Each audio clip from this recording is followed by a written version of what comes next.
नमस्कार। आज मैं आप लोगों के समक्ष फणीश्वरनाथ रेणु के कालजयी उपन्यास मैला आंचल को विश्लेषित करूंगी राजनीतिक संदर्भ में। उपन्यास कविता की तरह आदिम विधा नहीं है, इसका आधुनिकता से संबंध है।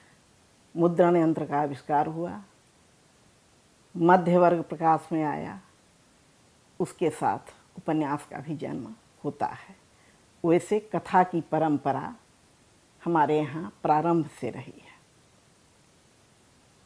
फणीश्वरनाथ रेणु के मैला आंचल को प्रचारित प्रसारित किया गया आंचलिक उपन्यास के रूप में। स्वाभाविक भी था, इसके पूर्व इस ढंग का उपन्यास नहीं आया था जिसके साथ आंचलिक शब्द जुड़ा हुआ हो। स्वयं फणीश्वरनाथ रेणु ने कहा कि यह है एक आंचलिक उपन्यास। इसमें परिवेश ही, स्थान विशेष ही पात्र के रूप में अवतरित हुआ है, किंतु इसमें जो राजनीतिक संदर्भ आए हैं, इसमें जो सामाजिक संदर्भ आए हैं, उनका विवेचन विश्लेषण पुनः पुनः होना आवश्यक है। फणीश्वरनाथ रेणु स्वयं समाजवाद से जुड़े हुए थे। राजनीतिक रुझान जो हम उसमें देखते हैं तो उससे पता चलता है कि इस दिशा में वे कितने चेतना संपन्न थे। आप जब मैला आंचल उपन्यास उठाएंगे तो इसकी प्रारंभिक पंक्ति ही है कि मिलिट्री ने बहरा चिथरू को उठा लिया है, गिरफ्त कर लिया है और लोबिन लाल के कुएं से डोल उठा कर ले गए।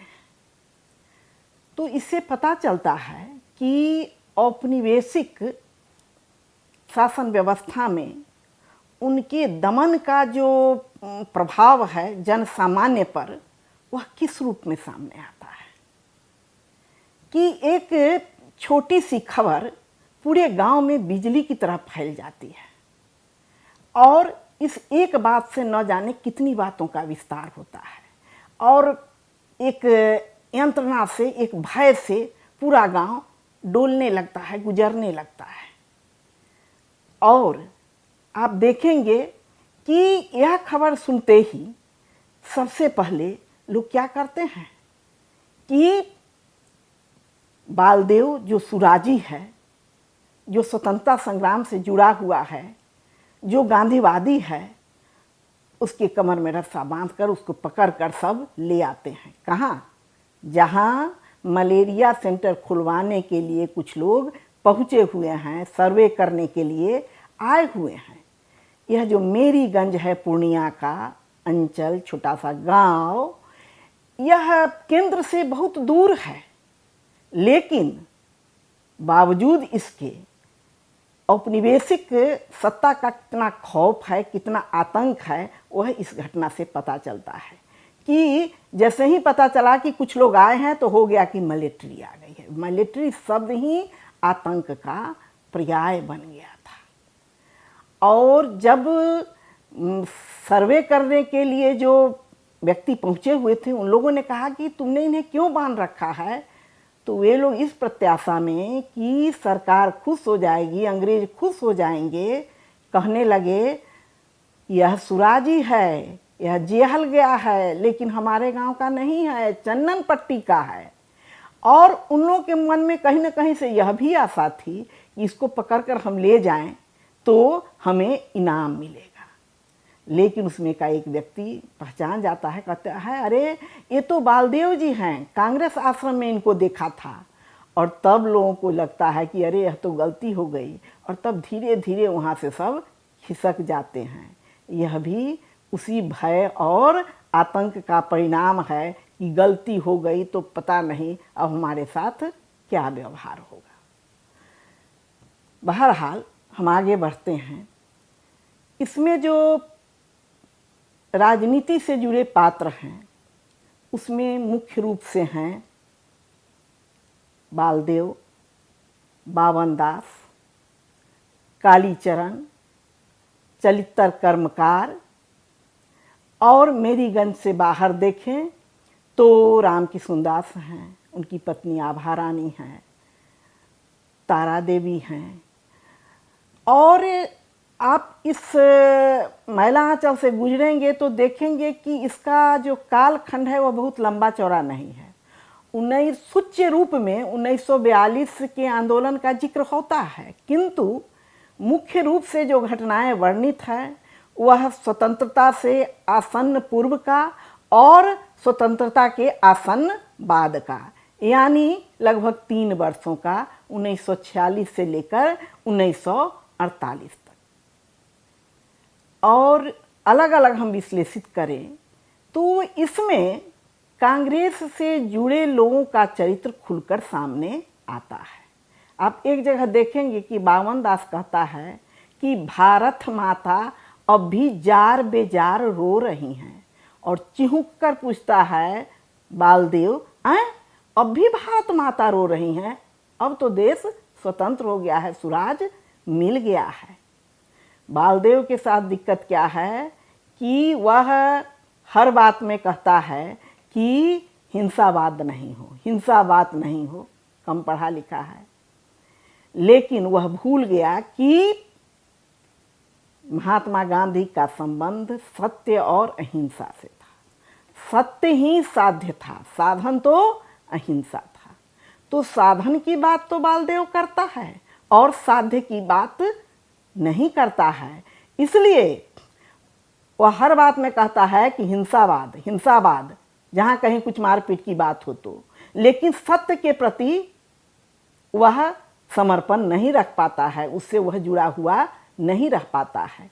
और आज़ादी के बाद का जो दृश्य दिखाया है फणीश्वर नाथ रेणु ने, उससे तो कांग्रेस के अधः पतन का पता चलता है, क्योंकि औपनिवेशिक काल में भारतीय कांग्रेस की जो स्थापना हुई थी तो उनकी जो ट्रेनिंग हुई थी वह औपनिवेशिक शासन काल में हुई थी, अंग्रेज़ों के दास्ता के अंतर्गत हुई थी। इसलिए उनका जो चरित्र है वह स्वतंत्रता प्राप्ति के बाद भी नहीं बदला। फैज ने कहा था, यह दाग दाग उजाला, यह सब गजीदा शहर, हमें इंतजार था जिसका, ये वो शहर तो नहीं। तो वह यह दागदार सुबह थी आज़ादी के बाद भी, क्योंकि जिस चीज़ की कल्पना करते थे लोग, जिस चीज़ की आशा करते थे, वह नहीं मिला उन्हें। बाद में भी पूरा समाज वर्ग में, वर्ण में, जातियों में बटा हुआ था। कहा था बावन दास ने कि लगता है कि अब हर आदमी की टोपी पर लिखा होगा कायस्थ, राजपूत, ब्राह्मण, क्षत्रिय, कुर्मी। और कितनी दूरदर्शिता थी लेखक में, फणीश्वर नाथ रेणु में, कि उन्होंने इन सब बातों का आकलन उस समय कर लिया था। 1954 में यह पुस्तक प्रकाशित हुआ था, और उस समय जिन जिन बातों की ओर उन्होंने इंगित किया है, कथा सूत्र में जिन बातों का संगुम्फन किया है, वे सारी बातें आज और भी उग्र रूप में चरितार्थ होते दिख रही है। सबसे बड़ी बात उपन्यास का है, वह कलाकार का कला संयम है। फणीश्वर नाथ रेणु का कला संयम है। स्वयं वे प्रभावित थे जयप्रकाश नारायण जी से, और आप देखेंगे भी कहीं भी उनकी किसी पार्टी से पक्षधरता नहीं दिखती है। गांव से अथाह ममता थी उनकी, लेकिन उन्होंने पूरी निर्ममता के साथ वहाँ की विरूपताओं को, वहाँ की कुरूपताओं को, विसंगतियों को उजागर किया है। यह मामूली बात नहीं है, और हर कथाकार ऐसा कला संयम नहीं रख सकता है। उस कला संयम का ही परिणाम है कि मैला आंचल जैसा कालजयी उपन्यास हमारे सामने आज है। और कहा जाता है कि अधिकांश आलोचकों ने कहा है कि गोदान के बाद यह दूसरा कालजयी उपन्यास है। तो यह मामूली बात नहीं है कि गोदान के बाद मैला आंचल को दूसरा बड़ा उपन्यास और कालजयी उपन्यास माना जाए। कुछ लोगों का कहना है कि जैसी लक्ष्य भेदी दृष्टि गोदान में प्रेमचंद की है, वैसी लक्ष्य भेदी दृष्टि फणीश्वर नाथ रेणु की नहीं है। कारण स्पष्ट है। प्रेमचंद का जो होरी है, गोदान का होरी, वह पूरे भारतवर्ष के किसान का प्रतिनिधित्व करता है। वह नायक प्रधान उपन्यास है और प्रेमचंद की का पूरा ध्यान ऋण की समस्या पर केंद्रित है। हालांकि उन्होंने भी दिखलाया है कि गांव के किसान, गांव के गरीब गुरबे प्रत्यक्ष रूप से अंग्रेजों द्वारा शोषित नहीं है। अंग्रेजों से उनकी कोई मुलाकात नहीं है, देखा देखी नहीं है। उन्हें यह भी नहीं मालूम है कि उनका शोषण किसके द्वारा हो रहा है, लेकिन वे शोषण चक्र में पिसते जा रहे हैं। कारण भी नहीं मालूम है और पिसते जा रहे हैं और अंत में होरी मृत्यु की नियति को प्राप्त करता है। यहाँ भी मैला आंचल में भी बीच में जमींदार हैं, बड़े किसान हैं। अंग्रेजों से साक्षात शोषण नहीं दिखाया गया है। हाँ, कभी कभी दिखाया जाता है कि तमादी के पूर्व एक अंग्रेज अफसर आता है और प्रताड़ित करता है, कोरे लगाता है और इतने अधिक दंड से वह गुजारता है मजदूरों को, किसानों को, कि साल भर तक फिर जमींदार को कोई दिक्कत नहीं होती है। लेकिन प्रेमचंद फणीश्वर नाथ रेणु के लिए तो प्रिय थे किसान, छोटे और मजदूर। 1971 में मधुकर सिंह से बातचीत कर रहे थे वे सारिका के लिए, तो उन्होंने कहा था कि देश की ताकत है किसान और मजदूर। इस बात को उन्होंने बहुत पहले भांप लिया था और इसलिए उन्होंने इस उपन्यास में किसानों और मजदूरों को, ऐसे किसानों को जिन्हें 2 जून की रोटी भी मैसर नहीं है, उन्होंने पूरी सहानुभूति दी है, हृदय से सहानुभूति दी है। दूसरा जो राजनीतिक पात्र नजर आता है वह है कालीचरण। उसमें जोश बहुत है।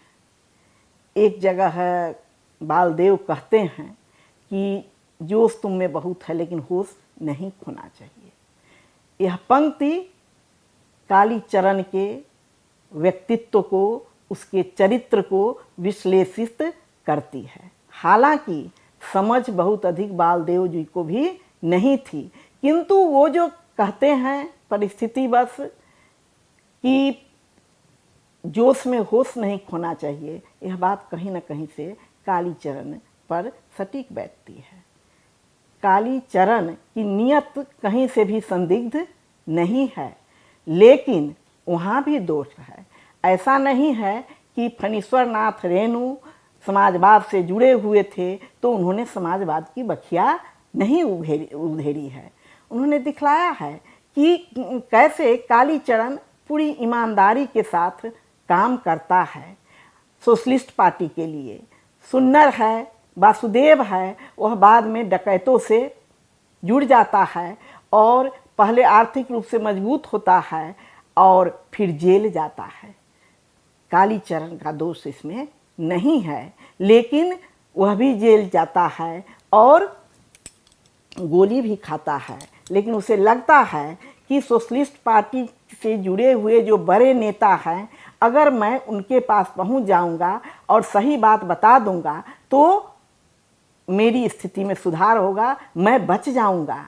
लेकिन वह जब जाता है सोशलिस्ट पार्टी के से जुड़े हुए बड़े अधिकारी के पास, कार्यकर्ता के पास, तो वे कहते हैं, वह जब कहता है कि मेरी जांघ में गोली लगी है, तो वे कहते हैं कि तुम्हारे सीने में गोली लगनी चाहिए और सफाई का भी मौका नहीं देते हैं।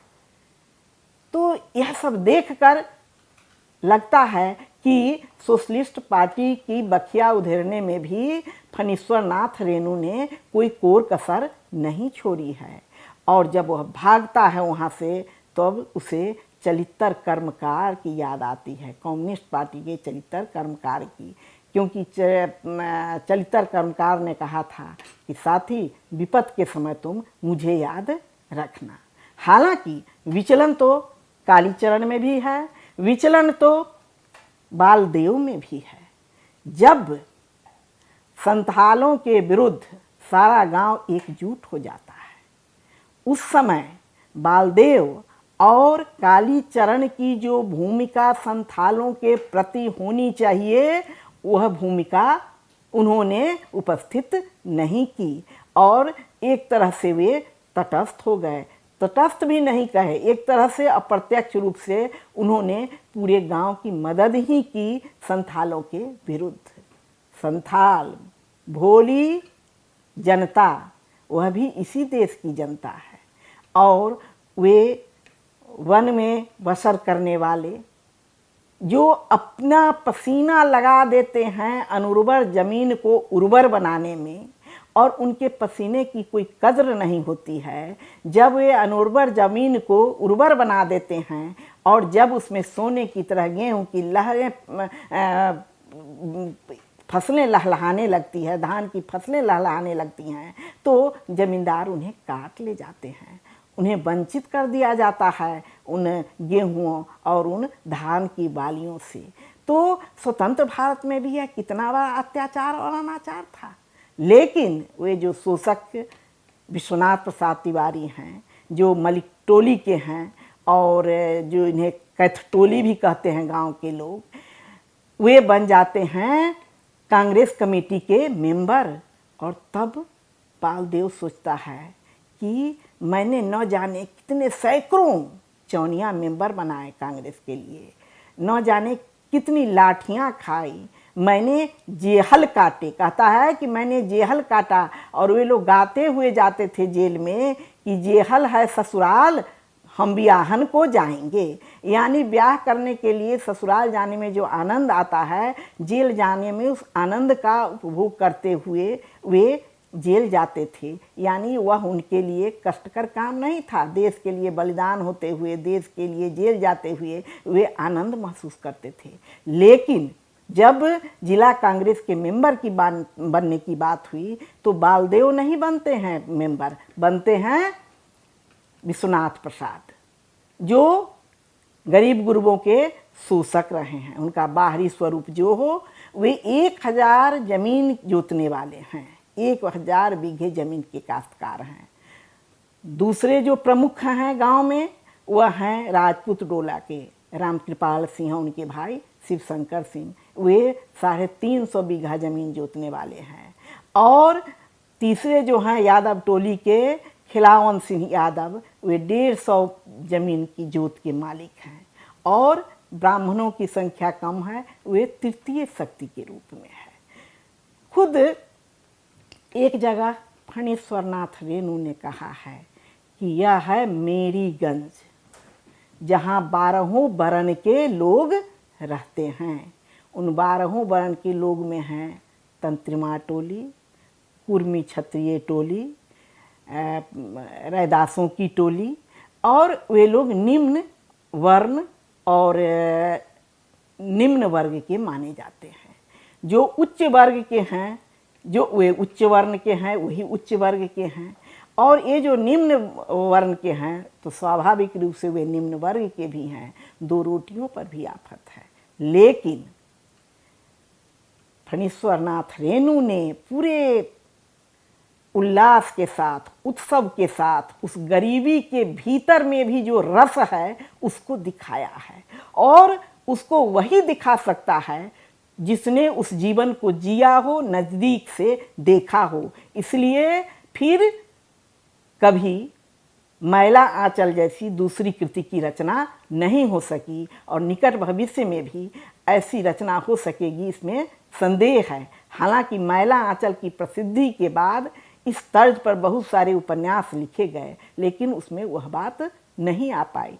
दिनमान के लिए रघुवीर सहाय से बात करते हुए कहा था फणीश्वरनाथ रेणु ने कि जब मैं गांव जाता था तो मैं भौजिया गीत सुनने जाता था, नौटंकी देखने जाता था, सारंगा बिजभान के ऊपर आधारित जो नृत्य प्रस्तुति होती थी, जो गीत गाए जाते थे, उन्हें मैं देखता था। और कलाकारों को देखने से अधिक उन्हें देखने के लिए जो भीड़ जुटती थी, उस भीड़ का चेहरा मैं देखता था और मैं बहुत पुलकित होता था। तो जिस कथाकार ने इतनी सूक्ष्मता से इन सारी बातों का अवलोकन किया हो, तो स्वाभाविक है कि उनके द्वारा जो रची गई बातें हैं, कही गई बातें हैं, उनमें जो प्रामाणिकता है, उनमें जो रस है, वह कही सुनी बातों के आधार पर लिखे गए उपन्यासों में कहाँ से आ सकती है। यह नायक प्रधान उपन्यास नहीं है, पहले ही कहा जा चुका है, लेकिन जाति विहीनता को पसंद करते थे फणीश्वर नाथ रेणु। आप मैला आंचल के पाठ से गुजरते हुए पाएंगे कि इसमें दो जाति विहीन पात्र हैं, बावन दास और डॉक्टर प्रशांत। फणीश्वर नाथ रेणु की पूरी शुभाशंसा और पूरी सहानुभूति इन दोनों पात्रों के साथ है। प्रशांत जो है वह ऊपर से देखने से लगता है कि वह मानवतावादी है, राजनीति से उसका कोई मतलब नहीं है, लेकिन मेरीगंज में आने के पहले भी वह एक बार जेल जा चुका है कम्युनिस्ट पार्टी के प्रति अपने रुझान के कारण। और जब मलेरिया सेंटर खुलता है तो विदेशों में जाने का अवसर छोड़कर, बहुत अच्छे अच्छे अवसरों को छोड़कर, जो उसके करियर को कहाँ से कहाँ ले जाता, वह मेरीगंज आना चाहता है ताकि वह शोध कर सके मलेरिया पर। लोगों ने कहा यह भावुकता में ऐसा कर रहा है, बाद में पछताएगा, लेकिन प्रशांत पछताता नहीं है। और जब सारा गांव एकजुट होकर संथालों का विरोध करता है तो वह उसकी पूरी सहानुभूति संथालों के साथ होती है और वह कालीचरण को इसके लिए रपेटता भी है और बताता है कि उसने ऐसा करके गवाही देकर सही नहीं किया है, संथालों के विरोध में उसने बहुत गलत किया है। एक बावन दास है, उसके चरित्र में कहीं विचलन नहीं देखते हैं। दो घटना ऐसी हुई जिसमें उसने अपने को खुद सजा दी। एक बार जब वह मुठिया वसूल के आ रहा था तो चूड़ा दही खाने के क्रम में उसका मन हुआ कि जलेबी खाए और उसने 2 आने की जलेबी खा ली और उसके बाद फूट फूट कर रोया कि ग्रामीण स्त्रियां जो मुठिया देती हैं। इस घटना का जिक्र मैं इसलिए कर रही हूँ कि कैसे उस समय देश की स्वतंत्रता के लिए सिर्फ बड़े लोग ही नहीं, जागरूक लोग ही नहीं, चेतना संपन्न लोग ही नहीं, राजनीतिक लोग ही नहीं, बल्कि गांव के गरीब गुरबे, वैसी स्त्रियां जिन्हें भरपेट अन्न मैसर नहीं है, वे भी जब खाना बनाने जाती थी उसके पहले एक मुट्ठी अन्न निकाल कर रख देती थी कि ये देश के लिए जो लड़ रहे हैं सुराजी लोग, उनके काम आएगा, उनका भी योगदान होगा देश को स्वतंत्र कराने में। और बावन दास को लगा कि उन अर्धनग्न और आधे पेट खाई हुई स्त्रियों के द्वारा जो मुठिया एकत्रित हुई, उसमें से मैंने 2 आने की जलेबी खा ली, कितना बड़ा पाप हुआ। और मुंह में उंगली डाल डाल कर उसने कैद कर दिया। और जब आया तो राम किशुन जी से उसने कहा कि यह गलती मुझसे हो गई और मैं 2 दिनों तक उपवास करूँगा।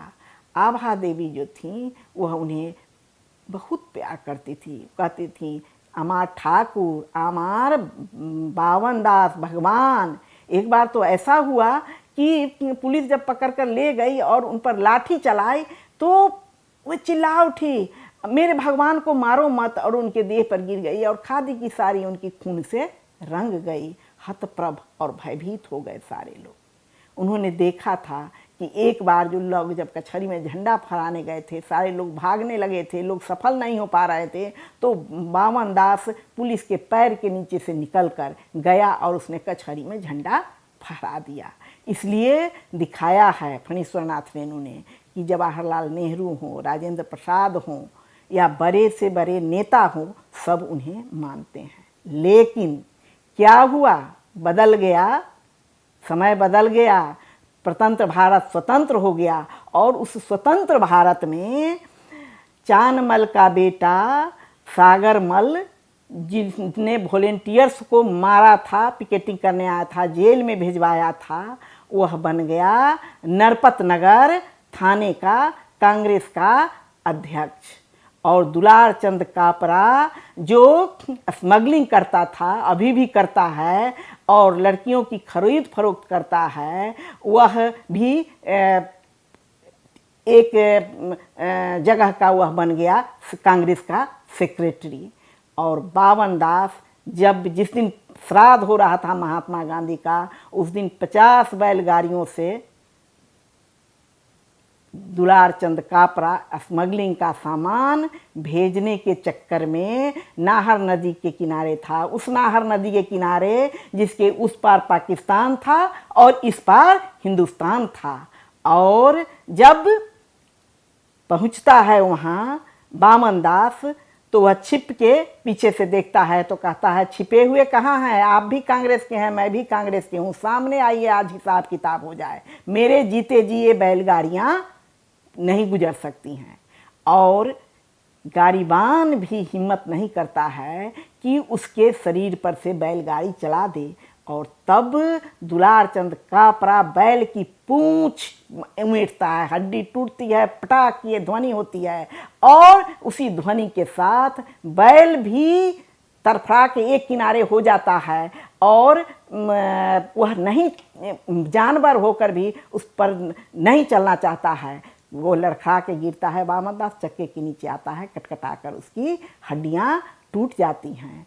तो शहीद हो गए महात्मा गांधी इस स्वतंत्र भारत में। और इसी स्वतंत्र भारत में पक्का गांधीवादी बावन दास बैलगाड़ी के नीचे स्मगलर के द्वारा, जो अब कांग्रेस का नेता है, मार दिया जाता है। यही है आज़ाद भारत की विडंबना। प्रेमचंद ने भी तो यही कहा था कि जॉन की जगह जनार्दन आ गया है, लेकिन बात ज्यों की त्यों रही, स्थिति में सुधार नहीं हुआ।